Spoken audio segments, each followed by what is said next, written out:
Hi, kumusta? Si Vicky Jacobs. So, andito tayo sa AdPack Pro. Ang video na ito is about how to activate your AdPack. So, every time na bumibili kayo ng bagong AdPack, make sure na i-activate niyo siya kasi kung hindi siya kikita. Walang kita yon. Kaya kailangan niyo siyang i-activate. Madali lang naman. So, punta tayo dito. Kung ang, tignan niyo muna to, dapat nasa English. Pero kung multilingual kayo, nakakabasa kayo ng German or naiintindihan nyo German, then leave it sa German. So, log in.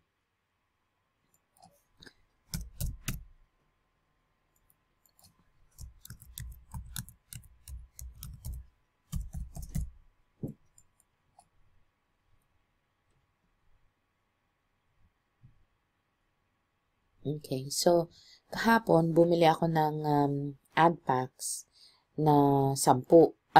Siyam, para maging 10 na siya.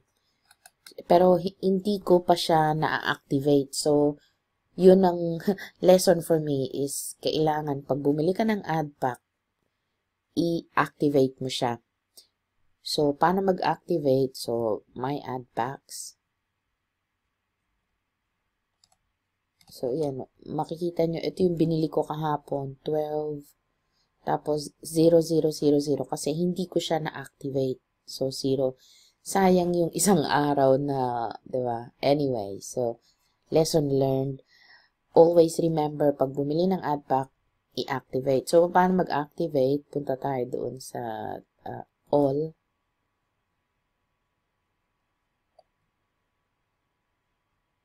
Ayan, so lalabas yung mga AdPacks na hindi, yung binili ko kahapon na hindi na-activate. Ayan, kahapon. Anyway, so start ka. Kung meron ka ng advert doon sa, may na-prepare ka ng advert, gamitin mo lang din siya. Gaya nung sa akin, yung unang-una ko, meron na siya. So, gamitin ko lang siya ulit. Ayan. So, lalabas lang siya ulit lahat. Tapos, all.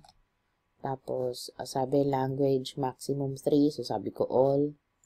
Save. Ano ba sabi dito? So, hindi matatranslate, no? Anyway, di okay. Tapos, yun, meron na siyang sulat. So, i-click, check na natin kung ano mangyayari. Susunod, tuk. Ayun. So, I hope nandun na siya sa kabila. O, yun, nandun na. 1 and 2 and 3 na pala. 1 and 2. So, balikan natin yung bale, ilan pang hindi ko pa na-activate. So, ganun lang ng ganun ang gagawin nyo. So, kung wala kayong mailagay, kunwari wala ka pang ready na advert, kunin mo lang yung advert mo dito. So, punta ka lang dito, dashboard, tapos, kunin mo yung link mo. So, katulad nito, ito yung link, 'di ba? So, kopyahin mo siya, HTTP, yan yung link mo na pag i-open mo siya, ito ang itsura niya. Ayan, so, pag magsa-sign up yung tao sa'yo, ito sila magsa-sign up for free, sa iyo mapupunta yon. So, balikan natin, tanggalin natin to. Kinopya ko na, no? Okay. So, kung wala kang mailagay, kopyahin mo yung sarili mong advert, yung sarili mong, ito, yung link mo dito. So, my AdPacks, gawin natin siya. So, ito pala, my advertisement, all. Yan, so, gawa tayo dito. Ito, yung itong screw na to. I-click mo yan, lalabas yung panggawa ng advert. So, headline, ano ba? So, yung link na yon ilalagay mo dito. Ayan o, may http:// So, dito mo siya ilalagay. Yan yung URL. Ayun. Tapos, show text URL. Ayun. Kopyahin mo lang siya. All. Tapos, bali ang i-title natin dito, revenue sharing. Tapos, dito naman, name headline, AdPack Pro. Revenue sharing. Tapos, description, ano ba? Affordable AdPacks from reliable from a reliable. Ayan, so hindi siya duplicate ad, so save. Ano kaya ibig sabihin yan? Dapat matutunan tayong German, die, daten, wooden. Pakilagay na lang sa comment below kung ano ibig sabihin noon kung naiintindihan mo in German. Ayan, so, ito na yung pang ilang ad pack. Yan, nilagyan natin ng advert. So, ganun lang ng ganun. Hanggat sa matapos mo kung ilang ad packs yung binili mo. So, kung meron ka namang ad pack na, kung meron kang advert na ready na, say, meron kang ibang revenue sharing companies, gamitin mo yun. So, katulad ko, may mga iba akong ginagawa. So, ito, gumagawa rin ako ng may advertising page. So, copy-paste na lang. Ayan yung headline. Tapos, copy-paste na lang, description.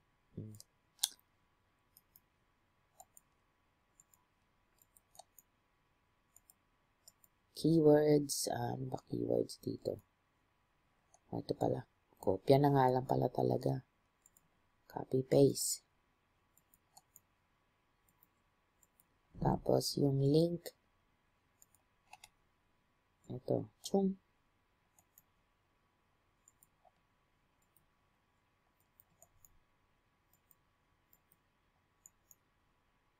Paste.